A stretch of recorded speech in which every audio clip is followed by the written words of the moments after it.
if you've established yourself as a showrunner, sometimes you have to, there's a chance that you're brought into a show that you didn't yourself create or develop. I was curious for any of our panelists if they've had an experience like that, if it's something, if there's an additional challenge or set of challenges to that may not be part, or it's just different than seeing a project from, you know, the creation of the idea all the way up. Nicole, I know you've done a few different things where you've been brought in. Are you able to share any of those? Yeah, sure. So the two shows I didn't develop myself to showrun, first was My Little Pony, which I came in on season 8 to showrun, which was hilarious because there is a lot of lore to catch up on when you step into that kind of show. What's wonderful about that show, though, is that the voices were so well developed, it was very easy to come in and know who the characters were. So it didn't feel like I needed to do a lot of problem solving on that side, but I was tasked with how do we grow the world now? And so I was kind of brought in to reimagine, okay, we want, you know, our new 6 characters that are going to kind of be like the main 6, but learn from them. And so it was kind of a growing of that world. So in some ways it felt like a soft redevelopment. But the show that I'm on now, I've been on Unicorn Academy for 4 months, and they were in the middle of season 2 when I came on. And so the challenge for that, I think, has been is since we're midstream, I'm not really going to be changing anything. I'm going to try to keep the consistency that we have. And sometimes, you know, maybe the desire would be to come in and make something your own. But I want to say that being a showrunner isn't necessarily about that. Certainly you do have a creative vision, but you're servicing a lot of people's visions as well, and you're not bankrolling it. So, you know, for Unicorn Academy, one of my pet peeves in animatics is this gesture. And so that's like a Nicole thing I'll always call that, like, oh, let's not do that, let's not do pizza hands. But I have an idea. Exactly. Or what's happening is another line that I will often circle as I don't want to see that next script. But when I see that the show has certain things that are already in place, I'm certainly not going to change that for season 2 because that is what's been established. I'm only going to change if they've said, oh, we want to go this direction, this isn't working, please fix that. So in that case, it's been a different experience. I'm not trying to make this a Nicole show, I'm just trying to make it the best version itself it can be. Aliki, do you have thoughts on this one too? Because I know that you've not only have you been brought into, you know, to see shows that are going on, often you're paired with other writers that are brought in where a lot of the scripts are already done as well. Yeah, it's been a really interesting process. You know, like let's say for Descendants and Zombies, that's something where it was an already established franchise and live action. And so here's this challenge of like, how do you create an animated world where there's certain things in place? It's these characters, it's these actors, and even in the case of those 2 shows, it's gonna be CG. It wasn't like, hey guys, this is what I think it should be. It was like told to me. So how do we take something that's already established, already has a certain voice, doesn't exist in animation, and do something that honors the fans, but can also answer the question of like, why are we animating this now? Oftentimes, yes, if I'm brought on where there might be a writer that's been a part of a series of development that, I mean, Dewdrop Diaries, Doug Unplugged, the few times where the writer even didn't have maybe as much experience in animation, or they've been a writer but they hadn't run a show, and so then I'll come in to be the person that's like, okay, here's all the other, here's how we do an animatic, and here's how we do this and that. And so it's about working in partnership and not making that person feel like, they brought in the big guns now, and I'm here to show you how it's really done. But like, this person's voice mattered. This person was a part of the development and had a point of view that the studio saying, you like this point of view, we want to move to series with it. So I'm here to like listen and be a true partner. I have loved all the partners I've worked with. I've been really, really lucky. And even right now with Zombies, Jack had done,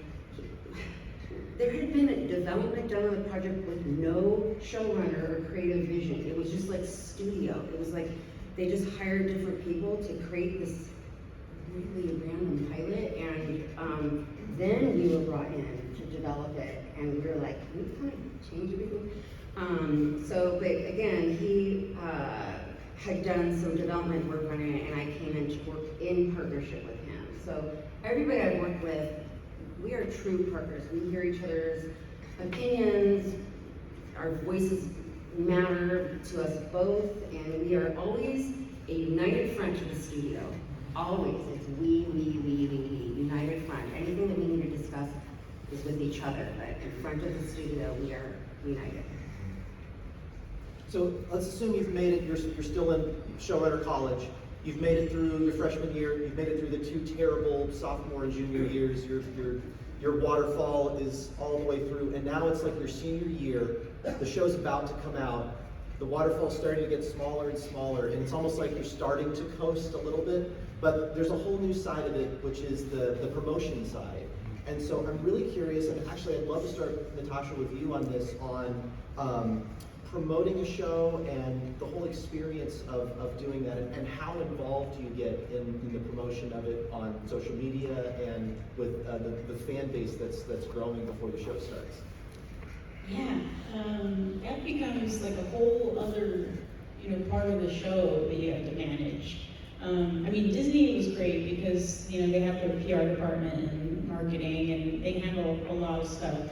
But, there's just a lot of questions that are kind of flying around and things that need to be approved, like the key art, I remember we had just a million emails about the key art, and sometimes it was just about moving someone's pupil like just a tiny bit to the left, and it still wasn't quite right. So we had like 6 more emails, and we were actually still doing post, and I think the writer's room was still going. So actually all the mechanisms of the show were still going while we were doing marketing. So it just kind of becomes like this extra piece of the show that you're managing. So it's sort of like, again, the plates. It's just sort of like, well, here's one, 10 more plates that we need to keep spinning. And I don't know, it's interesting. It's just part of the job. And you're lucky if you work with a production company like Disney, who's got this fantastic pipeline who can manage all this stuff for you. Yeah, I was really lucky. For Rob and Nicole, when you're doing a reboot, how do you keep your sanity when you know that there's fans of the previous series and they're all on Reddit ready to look for any tiny little change from the original? Well, fan service has value. And it's interesting because the way things work now is most everything is for streaming, and so by the time you're seeing the show that we've done, chances are we're on to another whole series, and there's nothing we can do about it. When I did Teen Titans, we were literally getting feedback because the production cycle was so quickly. We might have been a season ahead, but we would be getting direct feedback on the message boards way back then, and we could actually tie that into upcoming episodes. Honestly, the thing of it is you have to make the best show for that show, and that means to serve. That's the greatest master to serve. If you can do it in a way that is truthful and that upholds the sort of what makes that show special, or the material that's based on special, there is something inherent in the DNA of what that came from that is obviously of the essence, and you have to figure out a way to make sure that remains. And if you can't, then you deserve all this internet score that is going on. I mean, that is, when you're given that kind of show to develop, I think that's the first question you have to ask yourself is, why are we doing this? Because you're like, because we want to sell toys. And you're like, why? Why are we doing it? And I think you need to be able to find a way to pay homage to the original material and still have something new to say about it. So present it in a new light, or elevate it, or open up the discussion so that it feels like it's still a piece of why we love what we did, and yet now we're expanding it in a way that makes you love that even more because now it's growing. That makes sense? And so I think that's probably the hardest nut to crack. And when I came on Earthspark, it's the 5th Transformers show I've worked on. And so when they were asking me if I would come and work on it, I was like, do I really have anything more to say about Transformers? And then I read the development that had been done so far, and I'm like, oh, I'm very excited about this Optimus-Megatron relationship. I think I can do some fun things with that. And so, I think in some ways, when you're a fan of the original material too, it's finding what you resonate with, because there's probably going to be people out there that feel the same way. So I just have a couple more minutes of questions here, but I'd love to start hearing from any of our audience members. We have a microphone there.